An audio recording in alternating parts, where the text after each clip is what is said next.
Hello everyone, I'm SurrealBeliefs, and welcome back to another episode from my Roman campaign where currently we're about to kill people, a lot of people, and it's going to be fantastic. And we'll talk a little bit about history too, because, well, you know, sometimes I happen to do things like that. But let's go ahead and get my legion around here somewhere. We're going to take out the city of Aater. Now, the city of Aater would be known as a home place for the Liburnians, and they were known as great sailors and merchants. But naturally, like a lot of the Illyrians here, they had a predilection for piracy, and so they would indulge in that just a little bit. And here we are finally in the battle. Let's begin our deployment, and we can get ready to take out this town and hopefully burn them all down. Well, not burn them. Well, okay, yeah, partially burn them down. But my auxiliary legion has no fire to use, other than the fire of their hearts and the fire of their loins. If you catch my drift, that's right. They got hot loins. That's probably due to syphilis. Yeah, probably that, which is unfortunate, but I really can't help that too much. But yes, we shall see what will happen in time as we move on. And so, we are moving on, in fact. But yes, the Liburnians here would be known for piracy too, but hey, you can't blame them. They would also not really get involved in the Illyrian wars too much. They kind of try to stay out of it because they didn't want to affect their own trade. Even though they probably should have considered that piracy would have, you know, caused an issue. Though, naturally, the Romans over time would begin to invade their lands just because, hey, that's what Romans did, man. They went, hey, look, let's protect you. Or they would go like, oh, you're, you know, causing us problems. We should probably go there and make sure that you're not hurting us. Yeah, because we're Roman and we know better. But so, things like that would happen. And so, let us see here. We can keep moving on. It's really interesting that the Dalmatians would become the most powerful tribe right now, when in fact that was not the case. They were a powerful tribe, but they were not the powerful or the most powerful tribe. That would be the RDA, or how would you say that? I mean, they would be known as one of the most, if not the most powerful kingdom in Illyria. But that's okay. We will forgive them for not doing that right now, since they only have one province, and I'll have to kill them too. I mean, unless they're allied with the Greek factions, which I hope not. Though, I guess we'll see what will happen soon. Also, I guess we can talk a little bit about the Second Illyrian Wars as we get ready here, as we kind of just move our men about and just kind of wait to see what we can do. I really enjoy having an auxiliary force, and what I found out too, which is really cool stuff here, is that Rome can get auxiliary troops from all over the world. I can get some Libyan archers, I can get some war elephants, I can get some Tarentine cavalry from Syracuse, I can get Celtic troops from a lot of spots, and that's awesome. So I plan on, especially as I get the post-Marian reforms, getting a lot of auxiliary troops. I mean, I think that'll be cool. That gives me a lot more options to work with, a lot of variety. So it's not only Rome alone has more variety than most factions, but here I would have more. And you know how I feel about variety. I find it to be the spice of life, and I enjoy it immensely. So I am taking my time here, just trying to get ready. We want to hit them from all sides. I don't know how well they will fare.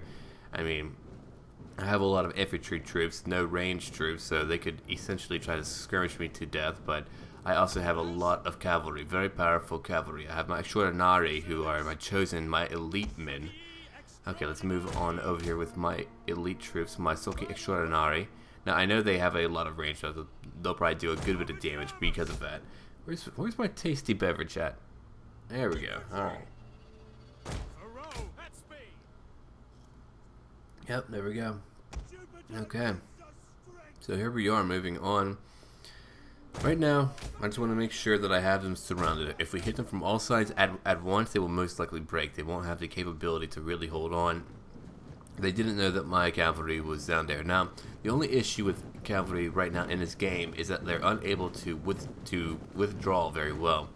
So if their charge doesn't kill your foe outright, they will linger and they will lose many as you try to pull them out. So it's actually very difficult in a long-term fight to make them effectively charge and repeat that cycle. Alright, let's see, they're beginning to fire at us, so let's get our men in there quickly now. Now there will be a little bit of blocking, but hey, we're just going to charge into that and start breaking their faces in. Can't wait for my cavalry to get down here. They're really going to do a lot of damage here, a lot of damage. So I guess we'll see how that will pan out very soon. But yeah, so the Second Illyrian War, basically there was this fellow called Demetrius, as I have brought him up most likely more than once, and peel him to the face.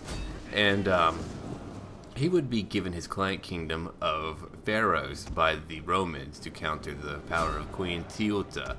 And so he was also meant to be a buffer between the Macedonian state and Rome. However, this guy would come to love King Philip V of Macedon, and that was really a bad call on Rome's part. They basically armed and set up a foe of theirs. And at this point, you had the Battle of Telamon, you had the Second Punic War on the horizon. So really, Rome was having a lot of issues. They were having foes left and damn right. And so at this point, Demetrius was like, oh, I know what will be a good idea. I'm going to raise a fleet. And so he did raise a fleet. And look at that. Damn. Cool stuff, huh? And so he would raise a fleet of 90 warships. And here they come. They're about to flank them. And begin to raid along the coastal line of the Adriatic Sea. Oh, yeah, you're not safe now. Boom. And watch these little play men things just die. Yeah, no, that's how you appropriately destroy a foe. Now over here, they're holding up, unfortunately. I love pressing K and just kind of watching the cinematic view of this all without actually using the cinematic view, so I can still control my men, of course. Of course, I wonder if I can control them during cinematic view. That's important, at least not right now. But yeah, so these Illyrians would be known as very powerful fighters and just very tough, and it's really been a pleasure having to fight them and for them to be such a tough foe. And then at that same time, I can't wait to fight the Thracians. I believe they have a unit of nobles, a bodyguard group that has two-handed swords. And from what I have read, if I am correct about that being the right tribe, then they're very tough. They're very immensely just, bam, very tough. So that'll be cool too. Alright, so let's see here. Let's keep looking.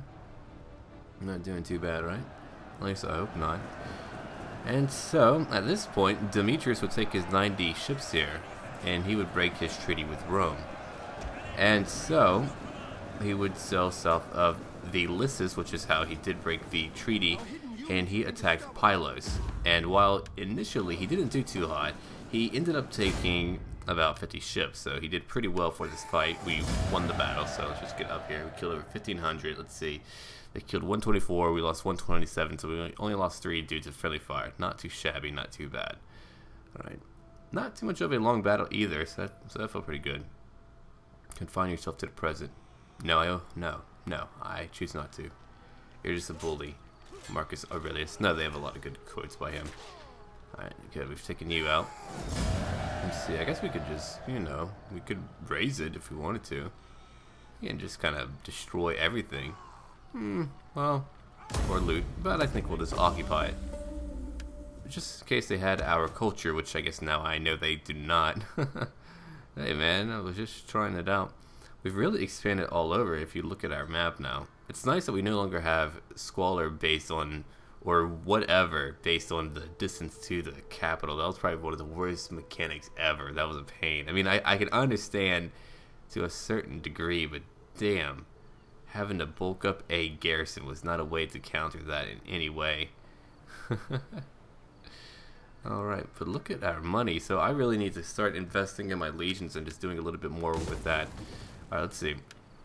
I need to go ahead and start destroying some stuff here. Temple of Mars, Grove of Nymphs.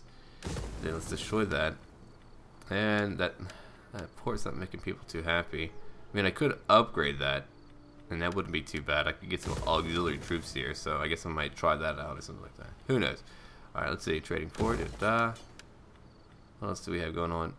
Well, I can't change that. They actually have a higher tier village than I could make right now, I suppose. Alright, there's Dalminium, which would be the capital of the Dalmatians. And, well, as you can see, it's a very big damn city. Not very rich for a city, but it's pretty rich in comparison to its neighboring provinces. So they actually have 2 large cities under their control. That's probably why they're able to really start punching me in the face, unfortunately, with all their stuff. Let's see. Our minimum. Let's go over here and check on our other provinces for a little while and just see how that will all fare. And so, at this point, Rome would send a buddy of ours that we would know, Lucius Aemilius, who made his name very well known during the Battle of Telamon and all that mess, and he had a triumph and all that good stuff. They sent him with a fleet, and he would end up conquering many Illyrian strongholds as he went out there. He went after this place, I believe it was called Demol, and he would conquer that. That was a Illyrian stronghold, and he went to Pharos, the home of Demetrius. And what he did for this fight, he lured them out, however he did it, from their main encampment. Then he would land his main force behind Pharos. And so, clearly, Demetrius and his Illyrians would lose the battle, and he would flee to the court of Philip V of Macedon. And Rome was able to secure the trade lanes in the Adriatic Sea, but could not really conquer the Illyrian homeland. Oh, hey, yay! You leave my Legion 1 alone. But we're going to have to fight them, though. Over 3,000 Illyrians. The warmongers indeed. I love how balanced their forces are now. They even have scorpions. But here, let's just go fight. Okay, let's see. We're going to have to really think about how to do this here. I really want to try to surround them, to try to hit them from all sides. Because if we do not, we will lose. And that would not pan out very well for us. And so, let's see. Good thing I hired some mercenaries. That should have really helped me out. I'll put them in the woods. Maybe not there, but over in this little patch over on the right-hand side would be a little bit better for us. Yeah, I think I would prefer that, to be quite honest. And then from that point on, let's see, general behind the men, because we want them to stay together. There's my Triari. Now, I could put them over there, but I don't know. I'll have to give that a little bit of thought. My Hastati have been torn up so much that I'll probably just put them there instead and let my Triari break. And so what we have here is a very strong left flank. And that way we can flank on the right and left. And we need to find out where they're... Oh, damn. That is a lot of... Whoa! They're really coming after me. They even have some Illyrian cavalry. That's going to be scary. And then the scorpions usually do pretty well against me. Tasty beverage, come here as I sit here and wait for these fools. Delightful. Okay. So how have all of you been enjoying this campaign? I feel like, I mean, some people, or at least one person posted a meme going, I came here to have fun, not to learn. And I was like, oh, well, you know what? I think it is fun to learn. And it's not really just me teaching. It's part of my commentary. I mean, it's kind of like when someone plays a game and they know all of the lore and they know all of the stories, they're going to talk about it. I mean, that's part of the experience. That's part of it all. At least that's my point of view for that.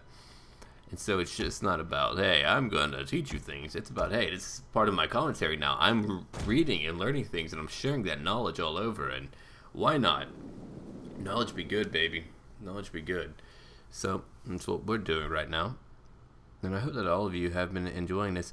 Also, it'll be during this Second Illyrian War that Hannibal would begin to besiege Saguntum. So, I mean, when you understand these things, you can tie all these events together and start to figure out somewhat why this happened, why this war started. Now, of course, we have a lot of biased sources, and what angers me so much is that we don't have more comprehensive sources, partially because Rome would burn down a lot of civilizations and their texts.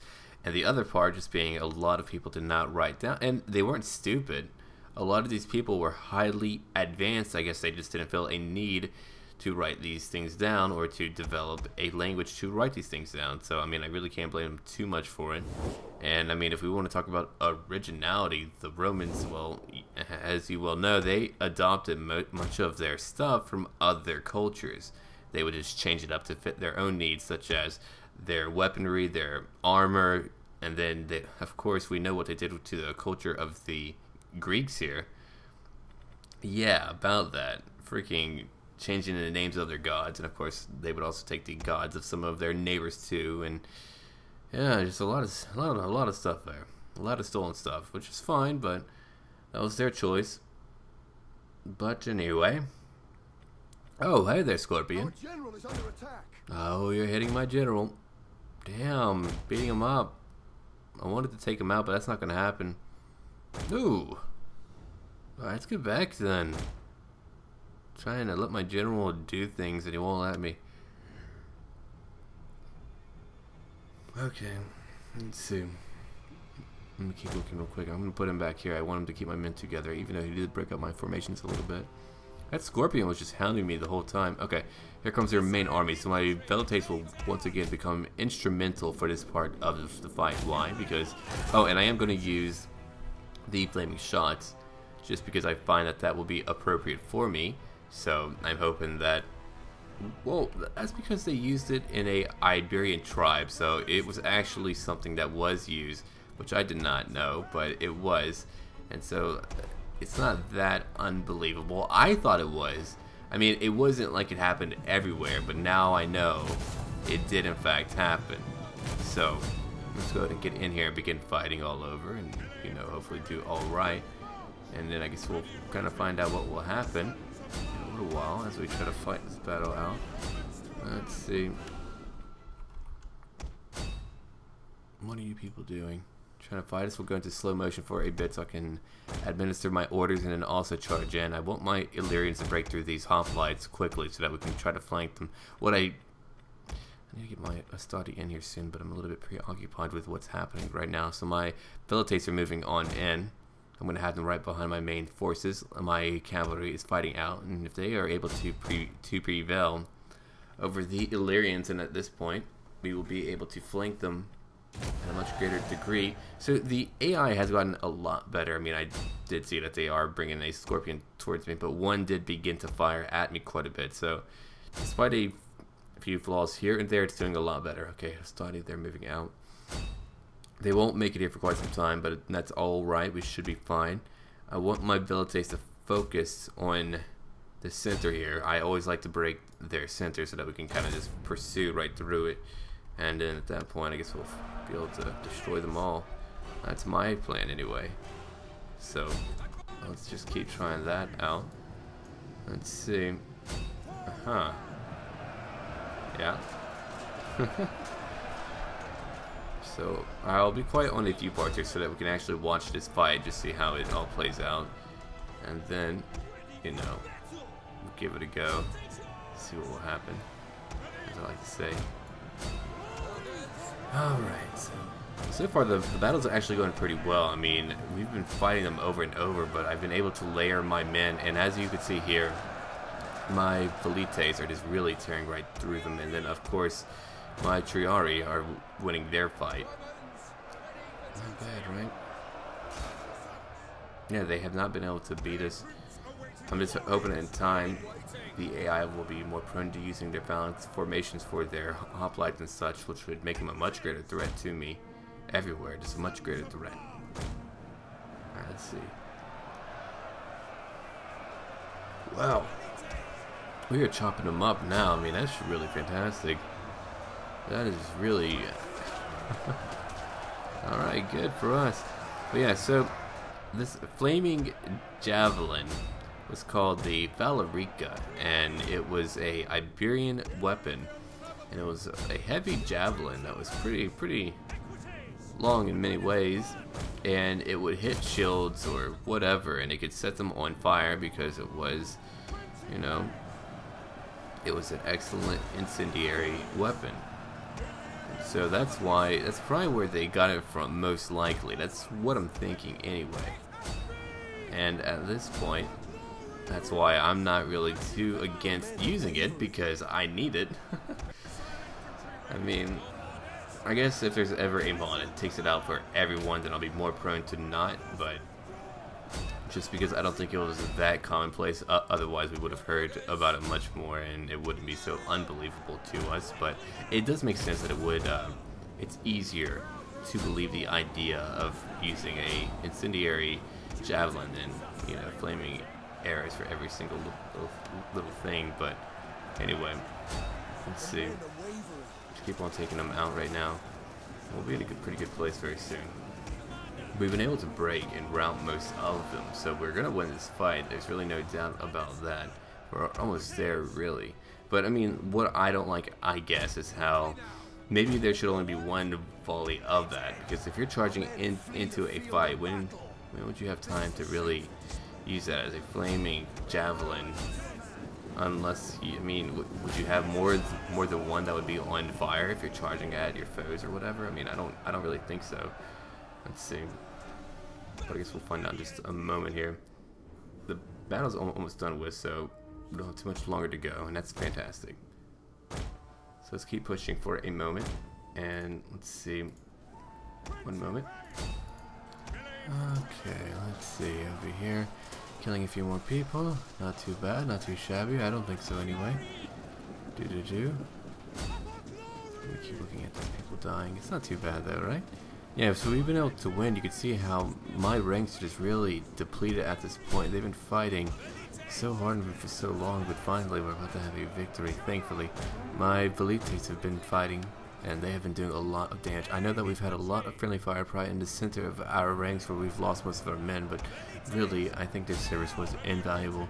And later on, whenever you would have the Marian reforms, the job of the Velites would be taken over by auxiliary troops. So that's when we would kind of see a little bit more of that. So, using my oh, nice. Javelin to the side of the head, it stabs. Not bad, right? Not at all. Okay. Now they're all fleeing and we've won this fight. That was a really beautiful battle. Oh, hello. We have some more friends to fight though right over here. Let me get my forces together. Then we can handle them at this moment and in this battle hopefully very quickly. Otherwise I'll be very sad if we did not. Okay, let's see. Let's get our ranks back together.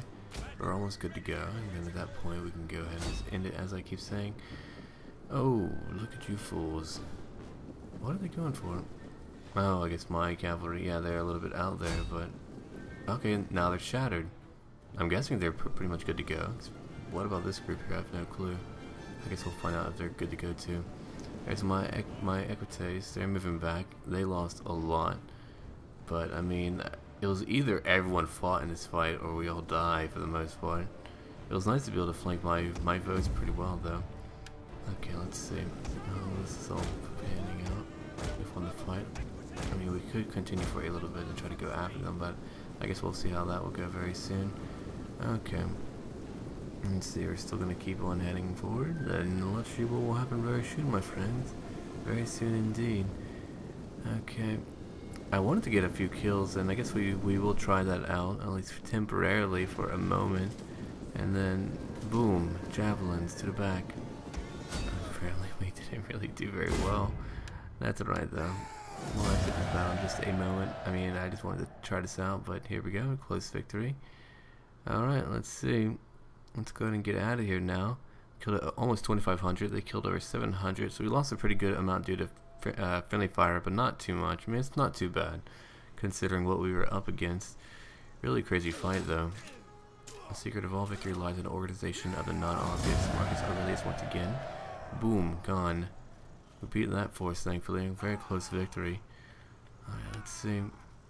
I'm going to go ahead and kill their captains most likely. And as you can see, we eliminated most of that first army. They really just got slaughtered there. It's amazing how they've been able to send army after army at me. Oh, hello, spy. Would you back off? I'm not in the mood for your garbage. Come on. Come on. Back off. Thank you. Oh, here comes more friends. A war maiden. She's trying to do her crazy, sexy dance for me. I don't find it that sexy. Sorry. Alright, I guess we're good to go now. Oh, dear. Here comes another... What? Another army? 2,000 men? Jeez. Yeah, we're going to pull back for the moment. I mean, I could fight that out, but no, we're just going to pull back. We're going to let them chill out for a bit. They're expanding their city, too. At least I don't have to pay for all of that, I get. Well, not that I would have to. It's just a little expansion, but still. Actually, I will have to pay for whatever building they're building to be replaced. Ugh. What a huge city, though.